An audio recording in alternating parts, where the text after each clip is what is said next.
How to see block list on Instagram. Hey everyone, welcome back to the channel.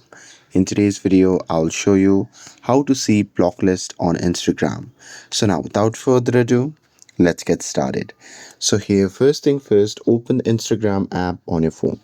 And now here, once you're inside the app, just tap on the profile icon shown in the bottom right corner of the screen.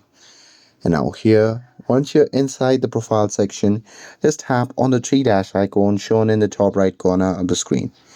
And now here, once you are inside the settings section, simply scroll down and there just under who can see your content option, you see the option labeled as blocked. So there you can just tap on it.